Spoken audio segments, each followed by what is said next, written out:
Well, good afternoon, everybody. My name is Kelsey Balanciefer, and I am currently Secretary of the Friends of Warrenton Community Library. I'm joined here today by Tyler Johnston, who is Chair of our Friends Group. So first off, thank you so much for the invitation to speak with you today.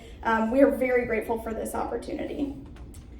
So you may be familiar with other Friends Groups that support local library operations in Clatsop County. Indeed, Friends Groups exist nationwide to expand the impact of libraries in the communities they serve. However, the circumstances surrounding Warrenton's library and its Friends Group are unique. Our library neighbors in Seaside and Astoria receive revenue from their city's general funds. In contrast, the Warrenton Community Library is funded by a local option property tax levy, which the voters of Warrenton must approve every 5 years. If this levy does not pass at any point, then our beloved library in Warrenton will cease to exist. This levy rate has not increased since 2018, and it will remain the same until 2028, a 10-year period. So as you all know, when factoring in inflation, this means the library is providing the same or sometimes an even higher level of service, programs, and resources with less money. The library has remained committed to serving our local community in a wide variety of ways in spite of its current funding picture. And that's where the Friends come in.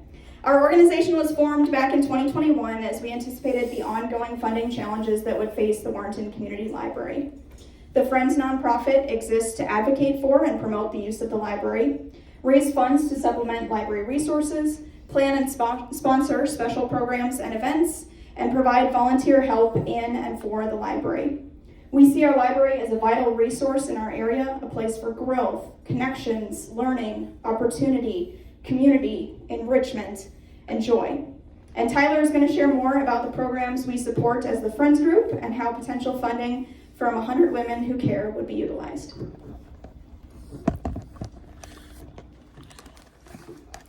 Hi all. So we have two kind of flagship programs that we run and sponsor at the library or participate in. The first is Library After Dark. I'm going to talk really briefly about that.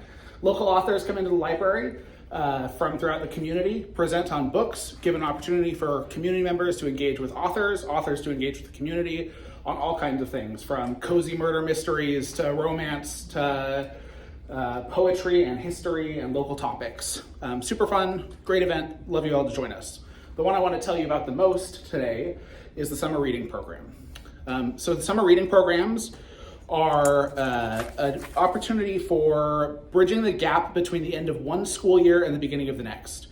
They keep students learning, reading, and engaged with peers of their own age.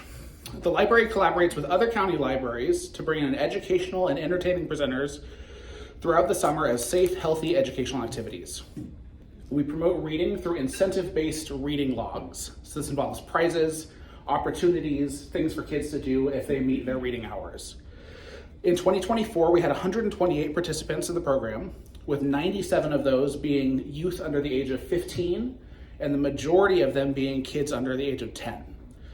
And they had 103,000 annual reading minutes logged.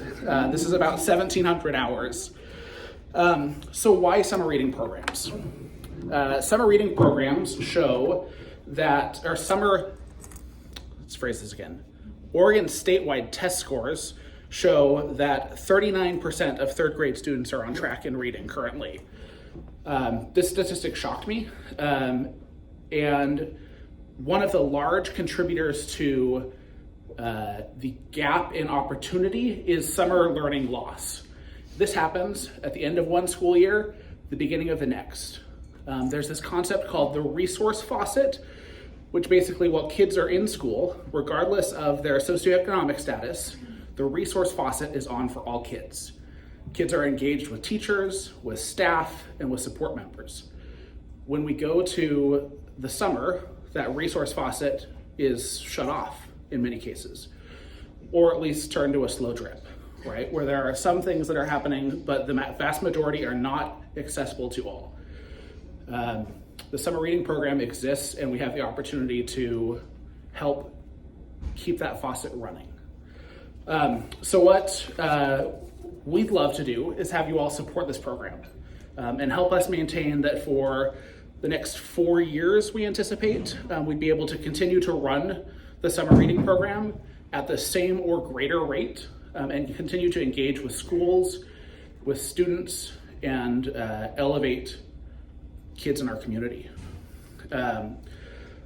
We talk kind of generally about stuff, but what I want to bring in is our stakeholders and our community members.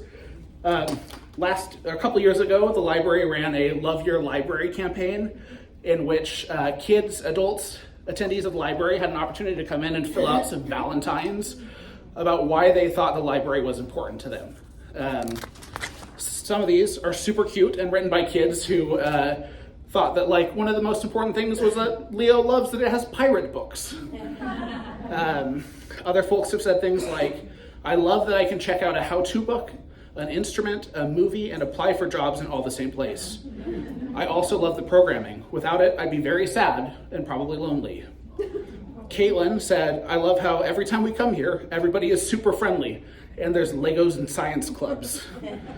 And then the one that I found most touching is that I can feel a part of my community. The staff are kind to everyone. So I'd love to invite you all to help us with our mission. Warrenton is kind of a funny place in that most of its city government is supported by community efforts, and we'd love to have you be a part of our community. So thank you.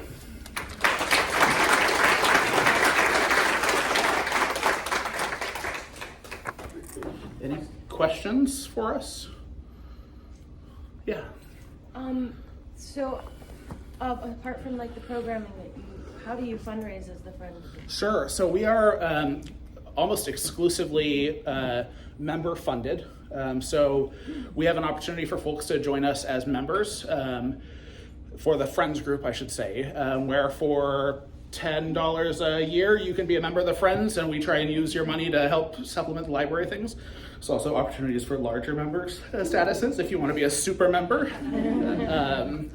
Yeah, it's worth noting that as the library's levy rate has remained stagnant for that 10-year window, our library staff has had to be a little difficult with the budget, a little realistic, and looking for areas that can be cut to be able to supplement things like reasonable raises for staff. And so we want to make sure that our summer reading program is not one of those things that's facing cuts. And so that's how our Friends group is going to come alongside and make sure that this program, and hopefully with your help for the next 4 years, continues to operate and serve our kids in our community. Yeah. I have another question. Absolutely. Love questions.